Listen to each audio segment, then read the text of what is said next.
తెలుగు రాష్ట్రాల్లో 450కి పైగా రోబోటిక్ సర్జరీలు సక్సెస్ఫుల్ గా చేసిన ఘనత మణిపాల్ హాస్పిటల్దే. నమస్కారం. మనతో పాటు పంగనామాల డాక్టర్ పంగనామాల మధుసూదన్ గారు ఉన్నారు. వారు టెక్సాస్లో ఉంటారు. ఇండియాకి ఒక షార్ట్ ట్రిప్ కోసం ఇండియా వచ్చారు. అక్కడ వారు అనేక అంశాల్లో చాలా ప్రసిద్ధులుగా టెక్సాస్లో చాలా పాపులర్ డాక్టర్గా ఉన్నారు. అనేక అంశాలను వారు డీల్ చేస్తారు. ముఖ్యంగా ఒబెసిటీ, డయాబెటిక్, హైపర్ టెన్షను, అలాగే నిద్రలేమి ఇలాంటి వాటి మీద ప్రత్యేకంగా ప్రధానంగా ఉన్నారు. వారు అద్భుతమైన సెంటర్ నడుపుతున్నారు. ఇంటర్నల్ మెడిసిన్ అంటారు, దాన్ని సెంటర్ ఫర్ ఇంటర్నల్ మెడిసిన్ అంటారు. వారిని అడిగి ఈ అంశాలన్నీ మాట్లాడి అసలు మనిషి ఆరోగ్యంగా ఉండాలంటే ఏం చేయాలి, ఏం చేయకూడదు, అలాగే వారి ద్వారా అందే సర్వీసెస్ ఇవన్నీ తెలుసుకునే ప్రయత్నం చేద్దాం. నమస్కారం సార్. నమస్కారం శర్మ గారు. సార్, ఒక సంవత్సరం తర్వాత మళ్ళీ మీతో మాట్లాడే అవకాశం, తర్వాత సుమన్ టీవీ స్టాఫ్ అందరినీ కలిసి ఈ అవకాశం ఇచ్చినందుకు చాలా ధన్యవాదాలు. నమస్కారాలు. మామూలుగా డాక్టర్ అనగానే ప్రతి మనిషికి కూడా సైకలాజికల్ వీక్నెస్ అవ్వచ్చు, వాటెవర్ వాళ్ళ ఆరోగ్యం గురించి తెలుసుకోవాలి అనే ఒక ఫీలింగ్ సహజంగా ఉంటుంది. నేను ఆరోగ్యంగా ఉన్నానా లేదా అడగాలనిపిస్తుంది. అవును. ఒక మనిషిని చూడగానే అతను ఆరోగ్యంగా ఉన్నాడా లేడా అని చెప్పే పరిస్థితి ఉందా ప్రజెంట్? చాలా చక్కని ప్రశ్న అడిగారు మీరు. సామాన్యంగా నేనేం చేస్తానంటే అండి, ఇప్పుడు మా క్లినిక్లో వచ్చి ఇప్పుడు మీరే మా ఆఫీస్కి వచ్చారంటే ఫస్ట్ మనం వైటల్ సైన్స్ అంటాం. అంటే ఒక బ్లడ్ ప్రెషర్ చెక్ చేయడం, తర్వాత ఒక హైట్ చెక్ చేయడం, వెయిట్ చెక్ చేయడం, అలాగే బాడీ మాస్ ఇండెక్స్ అంటాం. మీ హైట్కి, వెయిట్కి బాడీ మాస్ ఇండెక్స్ ఇవన్నీ చెక్ చేసి మీతో మనం మాట్లాడినప్పుడు నాకేం ఇబ్బంది లేదండి, నేను ఊరికే చెకప్ కోసం వచ్చానన్నారంటే ఒక్కొక్క ఏజ్ ప్రకారం కొంతమందికి బిఎంఐ 27 ఆర్ అబోవ్ ఉందంటే ఓవర్ వెయిట్ కింద వస్తుంది. అలాగే 30 అండ్ అబోవ్ అంటే ఒబీస్ కింద వస్తుంది. వాళ్ళకి మనిషిని చూస్తేనే మీరు అన్నారు టెస్టులు చేయకుండా ఏమిటంటే బిఎంఐ 30 అబోవ్ ఉందంటే వీళ్ళకి ఉండే అవకాశాలు ఏమున్నాయని మనం ఆలోచించుకుంటే బిఎంఐ ఎక్కువ ఉందంటే మన ఒంట్లో కొవ్వు, ఫ్యాట్ ఎక్కువ ఉంది. ఫ్యాట్ ఎక్కువ ఉంటాం అంటే అది లివర్లో ఉండే అవకాశం కూడా ఎక్కువ ఉంటుంది. ఇంతకుముందు non alcoholic fatty liver disease అనేవాళ్ళం. అంటే ఇది చాలా సైలెంట్, మనం చెక్ చేసేదాకా తెలియదు అనమాట. దాన్నే ఇప్పుడు మెటబాలికలీ అసోసియేటెడ్ డిజీజ్ అని చెప్పండి, కొత్తగా వేరే పేరు పెట్టారు, MASLD అంటారు ఇప్పుడు దాన్ని. ఇప్పుడు వెయిట్ ఎప్పుడైతే బిఎంఐ ఎక్కువ ఉందో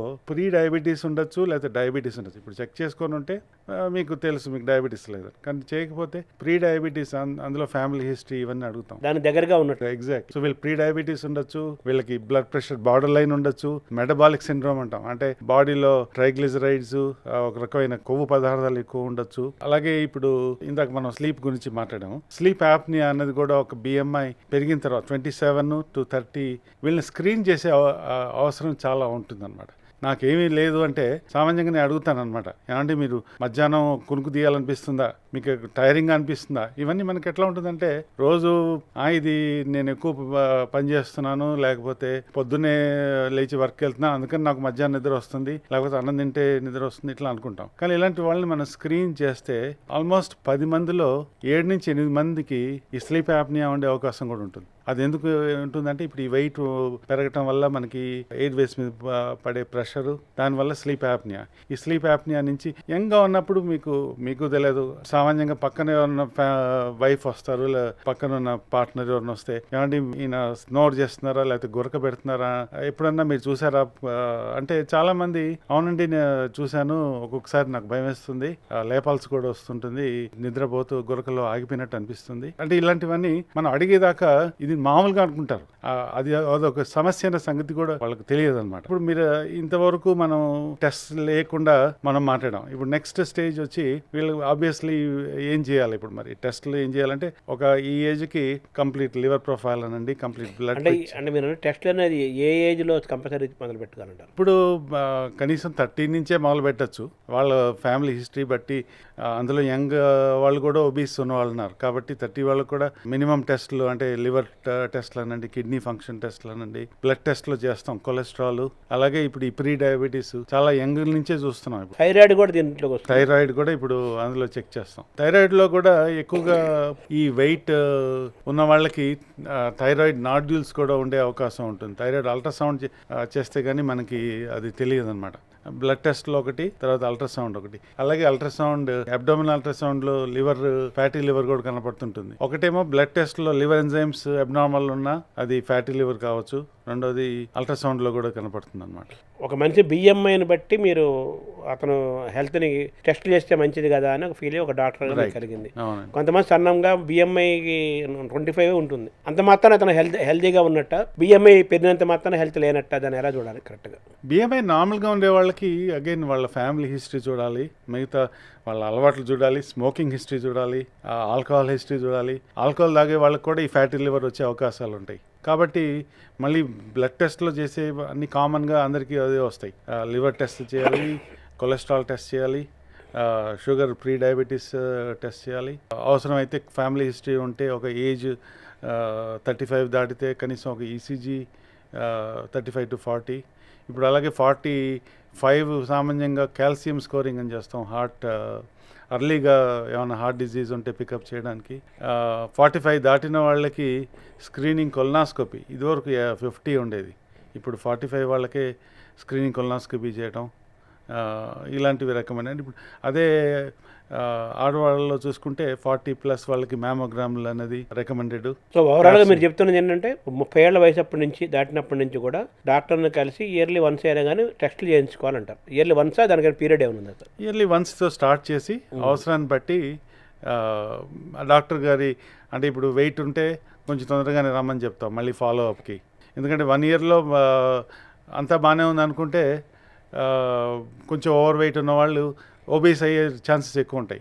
నేనైతే జనరల్గా బార్డర్ లైన్ ఉన్న వాళ్ళని మళ్ళీ ఒక 3 నెలల తర్వాత లేకపోతే 6 నెలల తర్వాత మనం ఒకసారి మళ్ళీ విజిట్ చేద్దాం, ఎలా ఉంది, డైట్ ఎంత చేస్తున్నారు, ఎక్సర్సైజ్ ఎంత ఫాలో అవుతున్నారు, ఏమైనా చేంజెస్ వచ్చినాయా, దాని ప్రకారం మనం వాళ్ళకి అడ్వైస్. అదే మిగతా వాళ్ళకి కొంతమందికి వేరే ప్రాబ్లమ్స్ లేని వాళ్ళకి 1 year కూడా చెప్పే అవకాశం ఉంటుంది.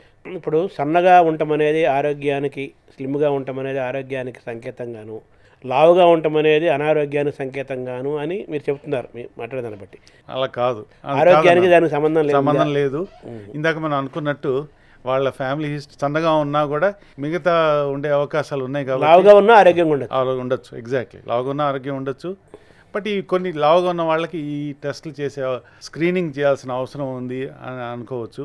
అలాగే సన్నగా ఉన్న వాళ్ళకి కొన్ని వాళ్ళ అలవాట్లు, వాళ్ళ హ్యాబిట్స్, వాళ్ళకున్న ఫ్యామిలీ హిస్టరీ ప్రకారం, వాళ్ళ ఏజ్ ప్రకారం స్క్రీనింగ్ టెస్టులు ఏంటన్నది డిపెండ్ అయి ఉంటాయి. అలాగే ఫ్యాట్ వేరు, కొలెస్ట్రాల్ వేరు కదా?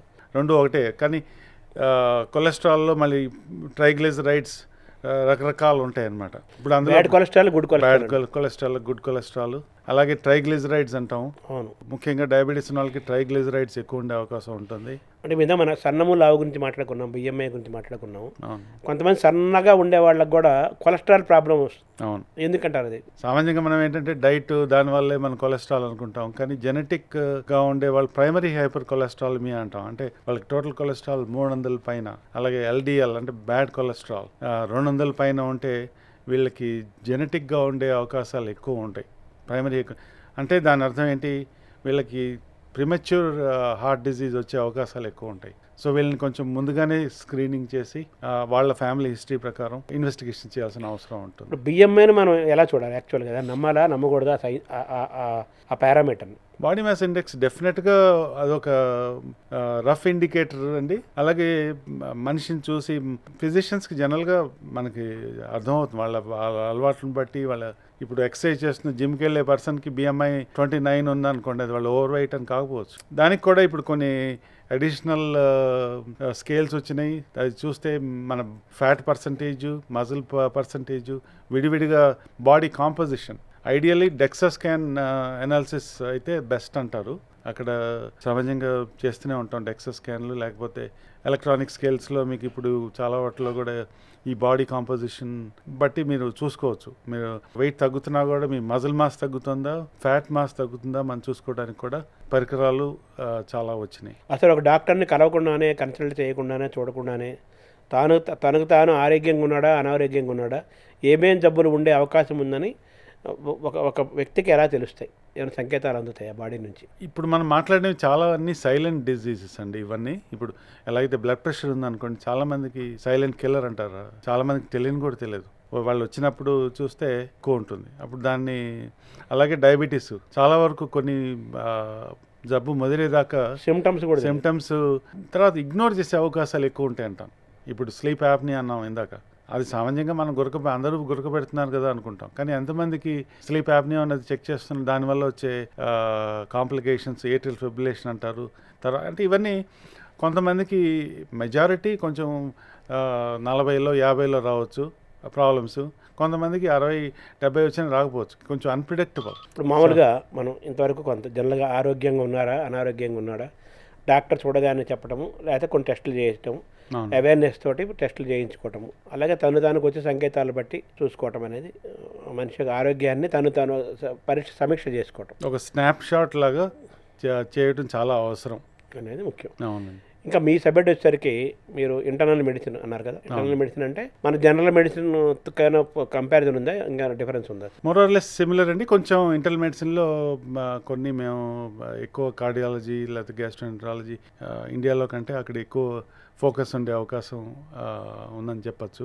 బరువుకి అనారోగ్యానికి ఆరోగ్యానికి సంబంధం ఉందంటారా? ఇంతకుముందు ఏంటంటే అనుకునేవాళ్ళం ఈ వెయిట్ అన్నది వెస్టర్న్ డిజీజ్ అనుకునేవాళ్ళం, కానీ ఇది భారతదేశానికి కూడా మనకు పెరిగిన ఎఫ్లూయెన్స్ పెరగటం, మన ఎఫోర్డబిలిటీ పెరగటం, దానివల్ల మధ్యతరగతి వాళ్ళకి వెయిట్ పెరిగి దానివల్ల వచ్చే జబ్బులు పెరిగిన వాతావరణం ఏర్పడింది ఇప్పుడు. సో డెఫినెట్గా దీనివల్ల క్యాన్సర్ అంటే చాలామంది తెలియని విషయాలు, అంటే డయాబెటీస్ అందరికీ తెలుసు, వెయిట్ వస్తే డయాబెటీస్ వస్తుంది, బ్లడ్ ప్రెషర్ వస్తుంది, బట్ ఈ స్లీప్ యాప్నియా అన్నది ఇందాక మనం మాట్లాడినప్పుడు అది వచ్చే అవకాశాలు, ఫ్యాటీ లివర్ డిజీజ్ సైలెంట్గా, అంటే ఈ ఫ్యాటీ లివర్ ఎవరికి సిరోసిస్ డెవలప్ అవుతుందో చెప్పలేం. కిడ్నీస్ ఎఫెక్ట్ అయ్యే అవకాశం, కిడ్నీస్ అంటే క్యాన్సర్ అగైన్ ఈ ఫ్యాట్ వల్ల వచ్చే దాంట్లో cancer in general A cancer అయినా ఇన్సిడెన్స్ ఎక్కువ అండి. సో ఆ విధంగా చూస్తే కిడ్నీ డిజీజ్ డైరెక్ట్గా రాదు, ఇండైరెక్ట్గా డయాబెటీస్ వల్ల కిడ్నీ ఎఫెక్ట్ అవ్వచ్చు, బ్లడ్ ప్రెషర్ పెరిగి కిడ్నీస్ ఎఫెక్ట్ అవ్వచ్చు, వెయిట్ వల్ల వచ్చే సమస్యల్లో. రకరకాల మార్గాల్లో మనిషి స్లిమ్ అవడానికి, బరువు తగ్గించుకోవడానికి ప్రయత్నం చేస్తున్నారు. సో మీరు స్పెషలిస్ట్ కాబట్టి, వెయిట్ లాస్ స్పెషలిస్ట్గా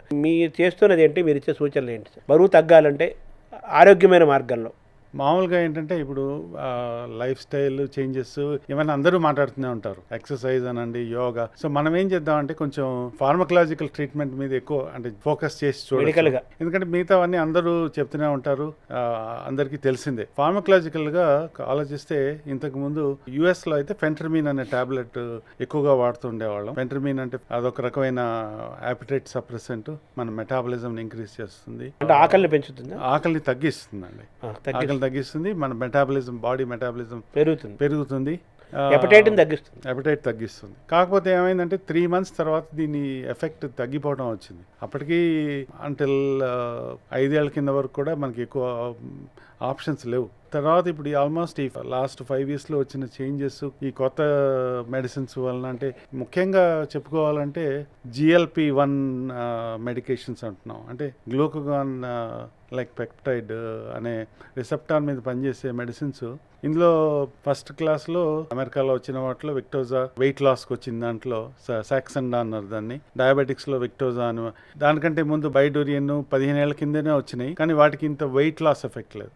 మనం వెయిట్ లాస్, ఒబేసిటీ గురించి మాట్లాడుతున్నాం కాబట్టి ఇది ఒక 5 ఏళ్ల నుంచి మొదలైంది. లిరాగ్లూటైడ్ అని చెప్పని ఇది ఇంజెక్షన్స్ అండి. ముందు వచ్చిన ఇంజెక్షన్స్ రోజు ఒక ఇంజెక్షన్ తీసుకుంటే బరువు తగ్గే ఛాన్సెస్ స్టార్ట్ అయింది. ఆ తర్వాత వచ్చిన ఆ క్లాస్లో వచ్చిన మెడిసిన్స్లో ట్రూలిసిటీ, డయాబెటిక్స్లో వాడటానికి ట్రూలిసిటీ అని వచ్చింది. ట్రూలిసిటీ తర్వాత దానికంటే కొంచెం మోర్ అడ్వాన్స్డ్గా సెమాగ్లూటైడ్ ఆర్ ఒజెంపిక్ అని వచ్చింది. అది ఇవన్నీ వీక్లీ ఇంజెక్షన్స్ అనమాట, అంటే వారానికి ఒక ఇంజెక్షన్ తీసుకుంటే డైలీ ఉన్నాయి, వీక్లీ ఉన్నాయి. ఎగ్జాక్ట్లీ వీక్లీ వచ్చిన తర్వాత డైలీ దాని ఇంపార్టెన్స్ తగ్గిపోయింది అనుకోండి. అవైలబిలిటీ ఉంది, కానీ చాలా మందికి ఇది సౌకర్యంగా ఉండటం వల్ల వీక్లీ ఇంజెక్షన్స్లో ముఖ్యంగా GLP-1 ఈ ఒజెంపిక్ అన్నది దాని ఎఫెక్ట్ మనం ఇందాక మాట్లాడినట్టు ఈ లివర్ డిజీజ్ అంటే ఫ్యాటీ లివర్ తగ్గిస్తుంది ఇది, అలాగే weight loss plus diabetes control, అంటే ప్రీ డయాబెటిక్స్ వాళ్ళకి డయాబెటీస్ వచ్చే ఛాన్సెస్ తగ్గిస్తుంది. తర్వాత ఇదొక్కటే కాకుండా హార్ట్ ప్రొటెక్షన్ కూడా దీని ఎఫెక్ట్ ఉన్నది అన్నది లేటెస్ట్ ట్రయల్స్ లో వచ్చింది మనకి. మంచి నిద్ర కూడా ఉపయోగపడుతుంది ఇది. వెయిట్ లాస్ తగ్గటం వల్ల వాళ్ళకి ఓవరాల్ జనరల్ హెల్త్, అంతేకాని డైరెక్ట్ గా నిద్ర ఉపయోగపడే ఛాన్సెస్ తక్కువ. మల్టీగా ఒక హెల్త్ సెట్ అవుతుంది అది. ఎగ్జాక్ట్లీ ఒక విధంగా ఇప్పుడు రివర్స్ చేస్తోంది, అంటే లివర్ డిజీజ్ ఫ్యాటీ లివర్ అన్నాం అది రివర్స్ అవుతుంది. వెయిట్, బ్లడ్ ప్రెషర్ తగ్గడం వల్ల హార్ట్ ప్రాబ్లమ్స్ తగ్గుతున్నాయి, కిడ్నీ ప్రాబ్లమ్స్ తగ్గుతున్నాయి, అలాగే స్లీప్ యాప్నియా అన్నాం అది దాని అవకాశం తగ్గుతుంది. ఓవరాల్గా హార్ట్ ప్రొటెక్షన్ కూడా ఉన్నది అని మనకు ఈ కొత్త మెడిసిన్స్ వల్ల తెలుస్తుంది. అంటే ఎన్ని కేజీలు తగ్గుతారు, ఇంజక్షన్ ఎన్ని రోజులు వాడితే ఎన్ని కేజీలు బరువు తగ్గే అవకాశం ఉంది? GLP-1తో 15% వెయిట్ లాస్, అంటే ఓవర్ వెయిట్ అంటే 200 పౌండ్లు వేసుకోండి, ఒక 3 నెలల్లో కనీసం 15% అంటే 30 pounds తగ్గే అవకాశం ఉంటుంది. అంటే మన కేజీలు లెక్కనంటే 15 కేజీలు అనుకోండి. ఎక్కువ ఇది స్టడీస్ అన్ని 1 year వరకు ఉంటాయి కాబట్టి యావరేజ్ వెయిట్ లాస్ 1 year వేసుకోవచ్చు మనం. అంటే 3 నెలల నుంచి 1 year లోపు వారానికి ఒక ఇంజక్షన్ తీసుకోవడం వల్ల 15 కేజీలు తగ్గుతారు. అది కూడా హెల్తీ విధానం, ఆరోగ్యమైన మార్గంలో. అంతేగా మీరు సైడ్ ఎఫెక్ట్స్ ఉంటాయా?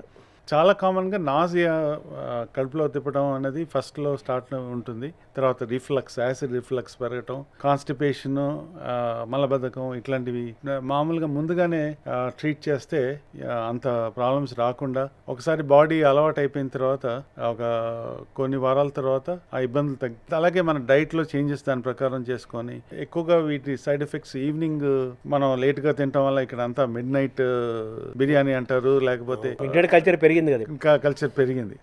మొత్తం హోల్ నైట్ ఇప్పుడు సాధ్యమైనంత వరకు ఈవినింగ్ 7 తర్వాత, ఇప్పుడు ఇంటర్మీడియట్ ఫాస్టింగ్ అంటారు, అంటే ఈవినింగ్ 7 తర్వాత మీరు 18 hours ఏమి తినకుండా ఉంటే ఈ ఇంజెక్షన్ తీసుకొని ఇంకా దానివల్ల మనకి బెనిఫిట్ అవకాశాలు ఎక్కువ ఉంటాయి అన్నమాట. శరీరంలోని భాగాలు అన్ని అవయవాలు స్ట్రాంగ్గా ఉండాలంటే వాటికి ఆహారం మనం ఇవ్వాలి కదా, ఆ బలం చేకూరాలి కదా.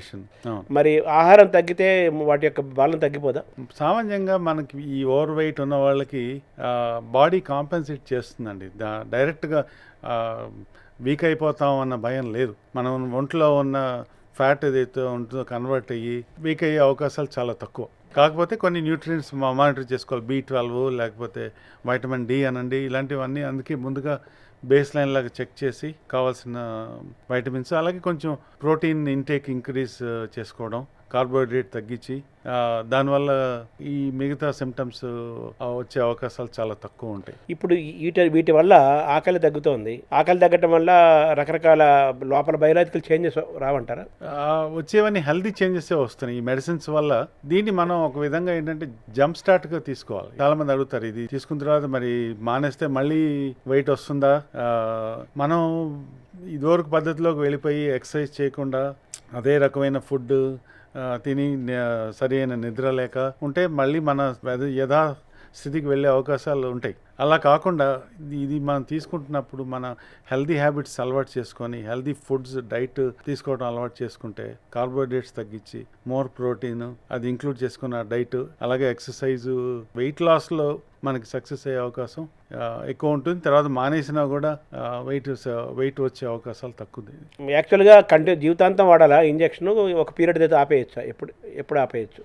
ఒక 1 year తర్వాత గ్రాడ్యువల్గా దీన్ని మనం ఎవర్ కంఫర్ట్ జోన్ దాని ప్రకారం మానేసేయచ్చు. మళ్ళీ ఏదైనా ఆఫ్ అండ్ ఆన్ అంటే ఒకవేళ మనందరికీ క్రేవింగ్స్, టెంప్టేషన్స్ ఉంటాయి. సో అలా మళ్ళీ కొంచెం వెయిట్ ఎక్కువ కనిపిస్తుంది. దీనికి ఇక్కడ కావాల్సింది ఏంటంటే క్లోజ్ అండ్ మానిటరింగ్ కావాలంటానండి. ఒక 3 months తర్వాత అయినా, అంటే మనకు తెలియదు, మనం చూసుకోకపోతే వెయిట్ కానండి, ఇక్కడ ఎవరు సామాన్యంగా వెయిట్ చూస్తున్నట్టు కూడా నాకు అంత అనిపించలేదు. సో కనీసం ఒక డాక్టర్ పర్యవేక్షణలో వెళ్ళి మనం తగ్గామా పెరిగామా, షుగర్ బీపీ లెవెల్స్ చూసుకోవడం. రైట్, షుగర్ బీపీ లెవెల్స్ చూసుకోవడం. హిమోగ్లోబిన్ ప్లేస్ లేదా ఇక్కడ బ్లడ్ లో? ప్లేట్లెట్స్ అదంతా నార్మల్ ఉంటే మనకి దీనికి సంబంధం లేదండి. 1 year ఇంజక్షన్ వారానికి ఒకసారి చొప్పున 1 year పాటు వాడితే మిగతా ఏం పాటించకపోయినా కేవలం ఇంజక్షన్ వాడినా ఫలితం ఉంటుందా? కేవలం ఇంజక్షన్ వాడినా ఫలితం ఉంటుంది, కొంచెం తక్కువ ఉండొచ్చు. ఎక్సర్సైజ్ చేసిన వాళ్ళకి దాని ఎఫెక్ట్ డబల్ ఉండొచ్చు. ఇందాక మనం మాట్లాడిన దాంట్లో ఒజెంపిక్ మాట్లాడాము. ఇంకొకటి ఇప్పుడు ఈ మంజారో అన్నది ఈ కొత్త క్లాస్ ఆఫ్ మెడికేషన్స్, అంటే ఇది 2 రిసెప్టార్స్, GIP, GLP-1 రిసెప్టార్స్ మీద పనిచేస్తుంది. దీని ఒక విధంగా సోఫార్ వచ్చిన మెడిసిన్స్ లో బెస్ట్ మెడిసిన్ అని చెప్పొచ్చు. ఎందుకంటే క్లినికల్ ట్రయల్స్ లో కూడా 1 year లో 22% వెయిట్ లాస్. మనం ఇందాక 15% weight loss Ozempic or semaglutide కనుక్కున్నాం. ఇదేమో టెరిజాపెటైడ్ అనే కొత్త మాలిక్యూల్ ఆర్ కాంపౌండ్ వలన 22% వెయిట్ లాస్. అంటే వెయిట్ లాస్ సర్జరీ కామన్ గా చేసే వెయిట్ అదంతా పర్సెంటేజ్ 25% అండి. Weight loss surgery gastric sleeve అని చేస్తారు. ఇందాక చెప్పిన ఇంజక్షన్ దీనికి ఇందాకటికి 15% అండి, ఇది 22%. 7% డిఫరెన్స్ అని చూడండి. దానివల్ల ఇది ఎక్కువ ఉంది. అలాగే ఇప్పుడు గ్యాస్ట్రిక్ స్లీవ్ అనే సర్జరీ ఇంతకు ముందు ఇవి రాకముందు చాలా మంది గ్యాస్ట్రిక్ స్లీవ్ అంటే స్టమక్ ని చిన్నగా చేయటం అనే సర్జరీ చేయించుకున్నారు, జీర్ణ కోసం తగ్గించడం. అది 25% వెయిట్ లాస్ ఉండేది దాంతో. అది కూడా ఏమైంది ఆఫ్టర్ 3-4 ఇయర్స్ తర్వాత మళ్ళీ మన ఓల్డ్ హ్యాబిట్కి వెళ్ళిపోయినాం అంటే మళ్ళీ పెరుగుతున్నారు వాళ్ళు. స్టమక్ యథాస్థితికి అది ఎలాస్టిసిటీ ఉండటం వల్ల స్టమక్ పెరుగుతుంది, వెయిట్ పెరుగుతుంది, మళ్ళీ మామూలు అయిపోతారు. సో ఈ ఇంజెక్షన్ వల్ల అలా అవరు. ఈ ఇంజెక్షన్ వల్ల అవకాశాలు తక్కువ. తర్వాత ఆ సర్జరీ అయిన వాళ్ళు కూడా మెయింటైన్ చేసుకోవడానికి ఈ ఇంజెక్షన్స్ చాలా హెల్ప్ చేస్తున్నాయి. ఆ సో విధంగా మీరు చెప్పిన ఈ ఇంజెక్షన్, లేటెస్ట్ చెప్పిన ఇంజెక్షన్ వల్ల మంజారా వల్ల 22% వెయిట్ తగ్గుతారు. వాళ్ళ బాడీ ఆ రోజుకి ఎంత వెయిట్ ఉందో అందులో 22%. రైట్. ఫర్ ఎగ్జాంపుల్ ఒక మనిషి 100 కేజీలు ఉంటాడు. అతను మామూలు ఫర్ ఎగ్జాంపుల్ 178 సెంటీమీటర్స్ అనుకుందాం ఫర్ ఎగ్జాంపుల్. అందులో 100 తీసేస్తే 78 కేజీస్ అనేది అని ఒక లెక్క చెప్తారు. 178 సెంటీమీటర్లు సింపుల్ క్యాలిక్యులేషన్ అంటే 100 తీసేస్తే 78 సెంటీమీటర్లు, 78 కేజీలు. 78 కేజీలు ఇది ఐడియల్ వెయిట్ అంటారు. సో ఈ కొంతమంది 30 కేజీలు తగ్గాలంటారు, 40 కేజీలు తగ్గాలంటారు, 40 కేజీలు తగ్గాలంటారు. మరి వాళ్ళకి మరి ఈ 22% అంటే ఎంత టైం పడుతుంది వాళ్ళ ఐడియల్ వెయిట్ రావడానికి? టోటల్ వెయిట్ లో పర్సంటేజ్ కాబట్టి మీకు తగ్గేది 130 కేజీలు ఉన్నా కూడా అందులో 22% తగ్గుతుంది వాళ్ళకి. అవును. సో అంటే 13 26 30 కేజీలు తగ్గుతారు, 100కి వస్తాడు. ఎక్కువ తగ్గుతారు అనమాట వాళ్ళు. మామూలుగా 100 కేజీలు తగ్గాల్సిన వాళ్ళకంటే వాళ్ళు ఎక్కువ తగ్గే అవకాశం ఉంటుంది. ఇది దీనివల్ల ఇటువంటి ఇబ్బందులు ఉండవు భవిష్యత్తులో కూడా. ఇది కూడా సేమ్ అగైన్ ఒజెంపిక్ లాగా కొంచెం నాజియా, కానీ దానికంటే దీనికి తక్కువ ఉంది. ఆ సైడ్ ఎఫెక్ట్స్ దానికి ఎంత ఉన్నాయో దాని మీద టాలరబిలిటీ ఎక్కువ ఈ మెడిసిన్ వలన. అంటే ఈ 2 ఇంజెక్షన్లు ఏది కాస్ట్లీయా? కాస్ట్ వైజ్ అమెరికాలో 2 ఒకటే కాస్ట్లో ఉన్నాయండి. బట్ ఇది ఇండియాలో ఒజెంపిక్ వచ్చేసింది అన్నారు, ఆల్రెడీ అవైలబుల్ ఉందన్నారు. సో 30,000కి నెలకి ఒజెంపిక్ వచ్చింది అన్నది మరి నేను ఆన్లైన్లో చూసిందని. 30,000 అంటే వారానికి ఒక ఇంజెక్షన్ 7,500. వారానికి ఒక ఇంజెక్షన్, అవునండి. అదే మన మంజారా వచ్చి ఆల్మోస్ట్ 80,000 దాకా ఉంటుంది. ఇప్పుడు ఇంపోర్ట్ చేసుకున్న డ్రగ్ అయితే 80,000 దాకా ఉందని చెప్పారు. మంజారా ఇంకా ఇండియాలోకి అవైలబుల్ రాలేదంటారు. ఇండియాలో ఇప్పుడు అప్రూవ్ అయిందన్నారు. బట్ నెక్స్ట్ లాంచ్ చేయడం మాత్రం ఇదే సేమ్ కంపెనీ, లిలీ కంపెనీ వచ్చి నెక్స్ట్ ఇయర్ 25లో అవైలబిలిటీ వచ్చే అవకాశాలు ఉన్నాయని చెప్పని తెలుస్తుంది. మీరు చెప్పింది 30,000 మంత్లీ ఒక ఇంజెక్షన్, వారానికి ఒకటి చెప్పండి, ఇంకోటి 80,000. ఇవి చాలా ఎక్స్పెన్సివ్ కదా మామూలుగా. అవును, అందరూ భరించలేరు కదా. మరి దాన్ని మనం ఎలా అడ్రస్ చేయాలి? ఇవి ఇంపోర్ట్ చేస్తున్నాం కాబట్టి ఈ ప్రైస్ ఉంది. ఇండియాలో తయారు చేయడం మొదలుపెట్టిన దగ్గర నుంచి దీని కాస్ట్ తగ్గే అవకాశాలు ఎక్కువ ఉన్నాయని చెప్పని అంటున్నారు. అంటే ఈ ఫస్ట్ ఇంజెక్షన్ 30,000 అంటున్నారు, ఒకప్పుడు ఇంకా ఎక్కువ ఉండేదా? ఇంతకుముందు ఇది కూడా 80,000 ఉండేదండి. సో వీటన్నిటికీ దీన్ని సంజీవని అన్నారా? బీపీకి, షుగర్కి, కొలెస్ట్రాల్కి, ఫ్యాట్కి, తర్వాత హార్ట్ ప్రాబ్లమ్స్కి అన్నిటికీ సమాధానం దొరుకుతుంది కదా ఇంజెక్షన్ వల్ల. రివర్స్ అవుతుంది, డయాబెటీస్ రివర్స్ అవుతుంది. సామాన్యంగా ఒకసారి డయాబెటీస్ వస్తే పోదంటారు. సో రెమిషన్ అనాలి. ఇప్పుడు క్యాన్సర్ వస్తే ఎలాగో మనం రెమిషన్ అంటున్నాం, అంటే వచ్చే అవకాశాలు ఎప్పుడు ఉంటాయి. మళ్ళీ మనం వెయిట్ గెయిన్ చేస్తే డయాబెటీస్ మళ్ళీ వచ్చే అవకాశం ఉంటుంది. సో రెమిషన్లోకి వెళ్ళే అవకాశాలు, బ్లడ్ ప్రెషర్ కూడా అంతే. వెయిట్ తగ్గిన తర్వాత మెడిసిన్ అవకాశం తీసుకునే అవకాశం తగ్గిపోతుంది. బట్ వెయిట్ వస్తే మళ్ళీ వచ్చే అవకాశాలు, స్లీప్ యాప్నియా ఇలాంటివి మళ్ళీ తిరగబెట్టే అవకాశాలు ఉంటాయి. మీరు చెప్పిన వెయిట్ లాస్ ఇంజెక్షన్లు వాడకుండా బీపీ, షుగర్ మిగతా వాడాలంటే కంట్రోల్లో పెట్టుకోవాలంటే ఏం చేయాలంటారు? ఇవి భరించలేరు కదా, అందరూ భరించలేరు కదా అంత కాస్ట్లీ. వాళ్ళు ఎలా షుగర్ని, బీపీని కంట్రోల్ పెట్టుకొని చాలా సింపుల్గా ఇంజెక్షన్లు వాడకుండా ఎలా బరువు తగ్గాలి? దానికి డైట్, ఎక్సర్సైజ్, దాన్ని మించింది లేదు. అగైన్ లో కార్బోహైడ్రేట్, మోర్ ప్రోటీన్ డైట్ అది ఇన్కార్పొరేట్ చేసుకొని ఎక్సర్సైజ్తో డయాబెటీస్ రివర్స్ చేసి వెయిట్ తగ్గించుకొని, ఇందాక మనం మాట్లాడడం ఇంటర్మీడియట్ ఫాస్టింగ్ అన్నాం. 18 hours ఫాస్టింగ్ ఉండి, అంటే 6 hours విండో ఉంటుంది అనమాట. అంటే ఈవినింగ్, మార్నింగ్ 6 hours ఆ టైంలో తినచ్చు. మిగతా 18 hours మాత్రం మంచినీళ్ళు, ఎక్కువ ఏదైనా లిక్విడ్ డైట్ తీసుకుంటే తీసుకోవచ్చు. బట్ అదర్వైజ్ దానివల్ల సక్సెస్ ఉండే అవకాశాలు. దానివల్ల ఎంత పర్సెంటేజ్ తగ్గుతారు న్యాచురల్గా? ఆహార నియమాలు పాటిస్తూ, యోగా, వ్యాయామం, వాకింగ్ చేసుకుంటూ ఇటువంటి పద్ధతుల్లో ఇయర్లీ ఎంత పర్సెంటేజ్ తగ్గుతారు సహజంగా?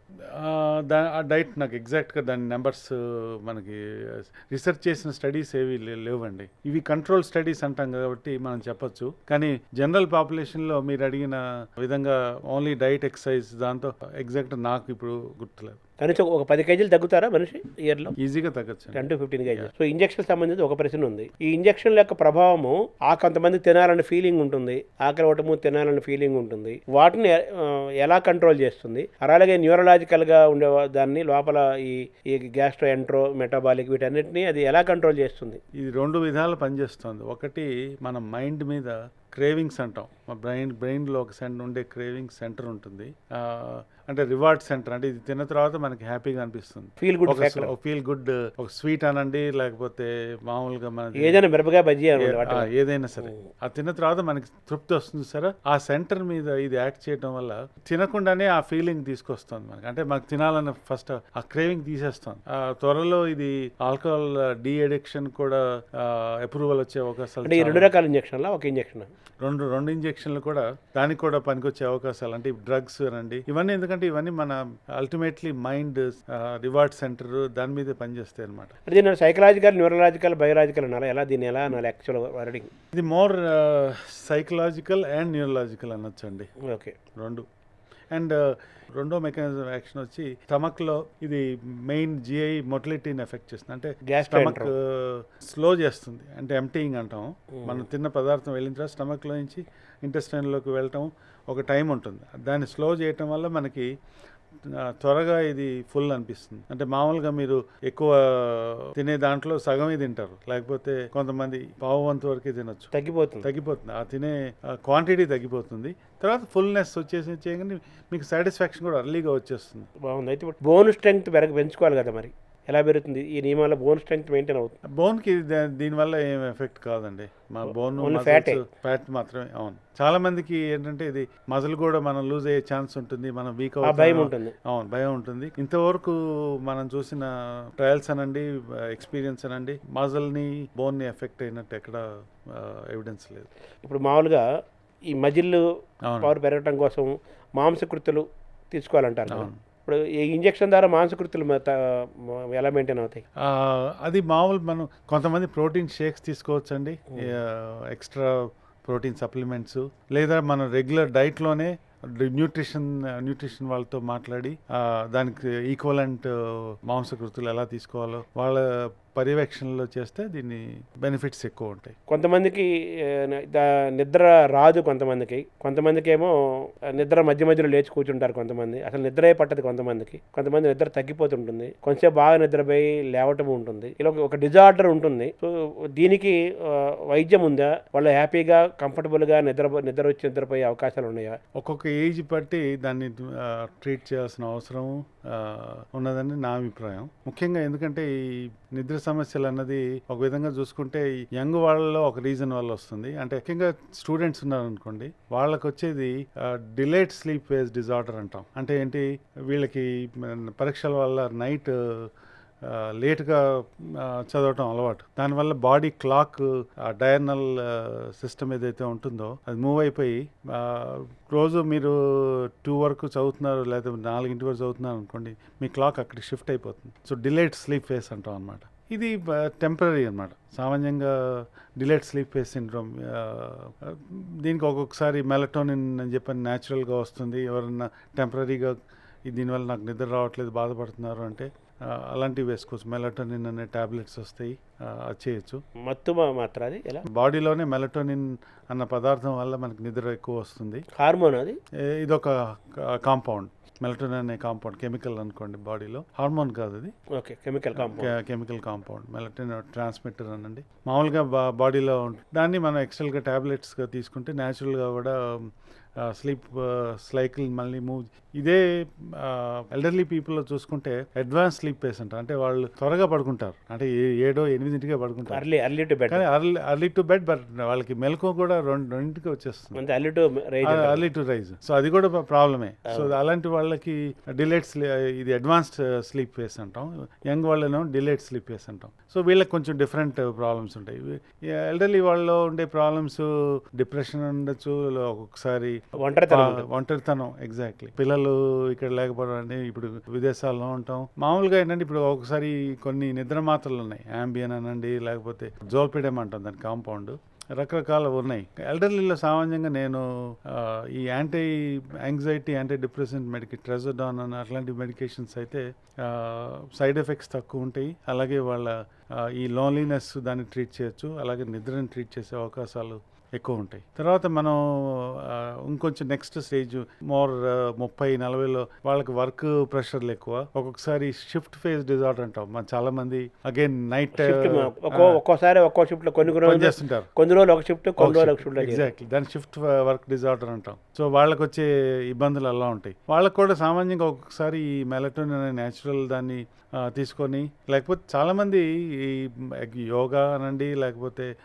ధ్యానం, మెడిటేషన్ ఉంది, ధ్యానం, ఇప్పుడు రకరకాల టీస్ అనండి, అలాంటివి తీసుకొని అడ్జస్ట్ చేసుకోవడం చాలామంది నేర్చుకుంటున్నారు. అలాంటివి పనిచేస్తాయి.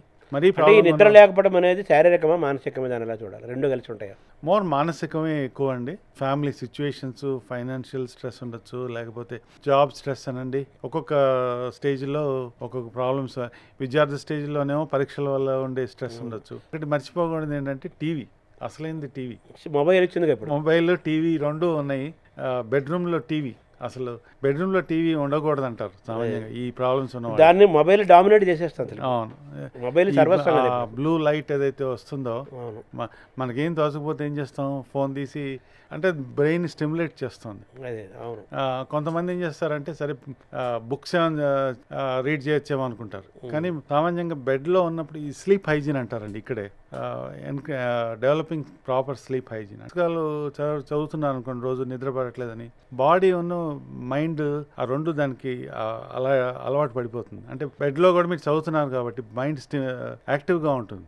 నిద్రపోవడానికి బెస్ట్ పాలసీ ఏంటంటే బుక్ రీడింగ్ అంటారు, అది కరెక్టేనా? బుక్ రీడింగ్ అసలు కాదండి సొల్యూషన్స్. ఇన్సామ్నియా అనండి, లేకపోతే నిద్ర ప్రాబ్లమ్స్ ఉన్న వాళ్ళందరూ బెడ్రూమ్ని పడుకోవడానికి మాత్రమే వాడాలి. అంటే ఒకసారి పడుకున్న తర్వాత కళ్ళు మూసుకునేట్టు ఉండాలి అంతే. ఫోను ఇవన్నీ పక్కన, చీకటి ఉండాలా, బెడ్ లైట్ ఉండాలా? చీకటి ఉండటం వల్లే ఎక్కువ ఛాన్సెస్ పడుకోవడానికి. కంప్లీట్ చీకటి ఉంటేనే జనరల్గా ఎక్కువ ఈ ప్రాబ్లమ్స్ రాకుండా ఉండడానికి అవకాశం ఉంటుంది. అంటే నిద్రకి వెయిట్కి ఏమైనా సంబంధం ఉంటుందా? స్లీప్ యాప్నియా అంటాం. ఈ స్లీప్ యాప్నియా వల్ల కూడా వాళ్ళకి ఫ్రాగ్మెంటెడ్ స్లీప్ ఉంటుంది. అంటే తెలియకుండా గురక పెడుతూ ఆక్సిజన్ పడిపోతుంది బాడీలో. బట్ ఈవెన్ మన బాడీ మెకానిజం ఎట్లా ఉంటుందంటే ఆటోమేటిక్గా లేపుతుంది, ఈ ఆక్సిజన్ పడిపోతుంది, నువ్వు బ్రీత్ తీసుకోవట్లేదు అని లేపితే వాళ్ళు లేచి ఇలా మల్టిపుల్ టైమ్స్ అవుతుంటుంది నైట్లో. వీళ్ళకి నెక్స్ట్ డే ఫీలింగ్ టైర్డ్, తర్వాత స్లీపీనెస్ ఉండే అవకాశాలు ఇవన్నీ పెరుగుతాయి అన్నమాట. సో ఇవన్నీ వెయిట్ వల్ల వచ్చే స్లీప్ యాప్నియా అంటుంది దీని అనమాట. రోజుకి ఎన్ని గంటలు నిద్రపోవాలి ఒక మనిషి? ఫిక్స్డ్గా ఈచ్ ఇండివిజువల్కి డిఫరెంట్ ఉండొచ్చండి, బట్ యావరేజ్ చేసుకుంటే మన 6 to 8 hours is the healthy sleep time అని చెప్పచ్చు. అయితే అందులో సౌండ్ స్లీప్ అంటారు కదా, సౌండ్ స్లీప్ యొక్క టైం ఎంత ఉంటుంది యాక్చువల్ డ్యూరేషన్? సామాన్యంగా మనం పడుకున్న లోకం తెలియకుండా ఒక చచ్చిపోయిన లాగా అయిపోతాడు కదా, రైట్. దాని వాటి డ్యూరేషన్ అట్లీస్ట్ 50% ఉంటుంది. మామూలుగా స్లీప్ టెస్ట్ చేస్తే రెమ్ స్లీప్ అంటాం, నాన్ రెమ్ స్లీప్ అంటాం, డిఫరెంట్ స్టేజెస్ ఉంటాయి అనమాట. ఇవన్నీ ఎవ్రీ 1.5 hours ఈ సైకిల్స్ మారుతుంటాయి స్లీప్లో. నార్కోలెప్సీ అంటాం. నార్కోలెప్సీ అంటే వాళ్ళు డైరెక్ట్గా పడుకోగానే రెమ్ స్లీప్, డీప్ స్లీప్ లోకి వెళ్ళిపోతారు, అంటే ఇమీడియట్ గా. సో అలాంటి వాళ్ళకి వేరే విధంగా ట్రీట్ చేయడం. నార్కోలెప్సీ అనేది ఇంకో డిజార్డర్. నాకు మంచం ఎక్కిన 2 నిమిషాలు నిద్రలోకి వెళ్ళిపోతారని గొప్పగా చెప్పుకుంటారు, అబ్బా మీరు చాలా అదృష్టవంతులండి అంటుంటారు. మీరేమో డిజార్డర్ గా చెబుతున్నారు. ఇది అందరికీ కాదండి, డే టైం ఈ ప్రాబ్లం ఉండి డే టైంలో కూడా ఇప్పుడు మీరు డ్రైవ్ చేస్తూ నిద్రపోయే వాళ్ళు ఉంటారు, లేకపోతే బుక్స్ చదువుతూ నిద్రపోతారు, సినిమా పెట్టుకోగానే నిద్రపోయే వాళ్ళు ఉంటారు. అంటే అది స్లీప్ యాప్నియా వల్ల కావచ్చు, లేకపోతే నార్కోలెప్సీ ఉండొచ్చు, లేకపోతే ఇడియోపతిక్ రకరకాల స్లీప్ డిజార్డర్స్ ఉన్నాయి. దానికి సరైన టెస్ట్ చేసి ఇవాల్యుయేట్ చేసి ట్రీట్ చేయాలి. తర్వాత ఈ మామూలుగా పవర్ న్యాప్కి పంటారు, ఆ పవర్ న్యాప్కి ఎలా చూడాలి? అది పవర్ న్యాప్ డెఫినెట్గా చాలా మందికి, ముఖ్యంగా ఈ ఎక్కువ టైం వర్క్ చేస్తున్న వాళ్ళకి even 10 minutes will make a big difference to get rejuvenated. అది మంచి, ఇది సజెస్టబుల్. డెఫినెట్లీ ఉన్న కరెంట్ ఎవిడెన్స్ ప్రకారం power nap even 10 minutes, 10 to 15 minutes power nap వాళ్ళకి బ్రెయిన్ మళ్ళీ కొంచెం రెస్ట్ ఇచ్చి రీయాక్టివేట్ చేసుకునే టైం ఇచ్చి ఫోకస్ పెంచే అవకాశాలు చాలా ఉంటాయి పవర్ న్యాప్ తీసుకుంటే. పవర్ న్యాప్ పోస్టర్ ఏమన్నా కూర్చొని కూడా పవర్ న్యాప్ పనుకోనే దానికి పోస్టర్ కూర్చొని కూడా తీసుకోవచ్చు అండి పవర్ న్యాప్. సరే, తర్వాత ఇప్పుడు మనకి రెస్ట్ టు ది బాడీ, శరీరానికి ఎలా, అవయవాలకు ఎలా రెస్ట్ ఇవ్వాలో బ్రెయిన్కి కూడా రెస్ట్ ఇవ్వాలి కదా. బ్రెయిన్ హెమరేజెస్, బ్రెయిన్ స్ట్రోక్స్ పెరుగుతున్నాయి ఇప్పుడు, హార్ట్ స్ట్రోక్స్కి మించి పెరుగుతున్నాయి, అలా క్యాన్సర్ ఎలాగైతే పెరుగుతుందో. సో ఈ బ్రెయిన్కి రెస్ట్ ఇవ్వకపోతే అది మళ్ళీ బ్రెయిన్కి ఎఫెక్ట్ అయ్యే అవకాశం ఉంది కదా. సో నిద్ర కూడా బ్రెయిన్కి రెస్ట్గా భావించాలి, దాన్ని ఎలా చూడాలి? డెఫినెట్లీ అండి, అదొక రకమైన మనం యాక్టివ్గా ఉన్నప్పుడు ఉండే కెమికల్స్ న్యూరో ట్రాన్స్మిటర్స్ డిఫరెంట్, పడుకున్నప్పుడు న్యూరో ట్రాన్స్మిటర్స్ డిఫరెంట్గా ఉంటాయి. రెస్టింగ్ దానివల్ల మైండ్ రీజనరేట్ అయ్యే ఛాన్సెస్ చాలా ఉంటాయి. అంటే ఇప్పుడు లంచ్ తర్వాత కొంతమంది నిద్రపోతారు, దాన్ని ఎంతసేపు అనుకోవాలి యాక్చువల్గా? ఇది పవర్ నాప్ లాగా చూడాలా, ఎక్కువసేపు అనుకోవచ్చా? 10 minutes is what most of the time recommended. ఎక్కువసేపు పడుకునే వాళ్ళకి మళ్ళీ నైట్ నిద్ర కరువయ్యే ప్రమాదం ఉంది. So day sleep is suggestible but limited. 10 to 15 minutes. Right, అవును. కొంతమంది నాసల్ బ్లాక్ అయిపోతుంటుంది, ఎలర్జీస్ అంటాం కదా, దాన్ని ఎలా చూడాలి సార్? అది దానివల్ల స్లీప్ యాప్నియా తక్కువ ఉంటుందండి. బట్ డీవియేటెడ్ నేజల్ సెప్టమ్ అనండి, కొంతమందికి నారో ఎయిర్ వేస్ ఉంటాయి అనమాట. దానికి సర్జరీ కూడా చేస్తారు. ఓవిలో ప్యాలెటో ఫారెంజో ప్యాలెటోప్లాస్టీ అని చెప్పని సర్జరీస్ వల్ల కరెక్ట్ చేసి వాళ్ళకి స్లీప్ ఇంప్రూవ్ అయ్యే ఛాన్సెస్ చాలా ఉంటాయి. హార్మోనల్ బ్యాలెన్స్ అండ్ ఇంబ్యాలెన్స్ పైన నిద్ర యొక్క ప్రభావం ఉంటుంది, చాలా తప్పకుండా ఉంటుంది. అంతే కదా. అవును. ఈ వాటర్ అనేది కూడా ఈ మధ్య మోస్ట్ డిబేటబుల్ టాపిక్. చాలా మంది రోజుకి ఇన్ని 14 లీటర్ల వాటర్ తాగాలని, ఇన్ని లీటర్ల వాటర్ తాగాలని, ఈ టైంలో తాగకూడదని, ఇలా తాగాలని, ఇలా రకరకాల చర్చ జరుగుతుంది కదా. మన మనిషి ఆరోగ్యానికి వాటర్కి ఉన్న అనుబంధం ఏంటి?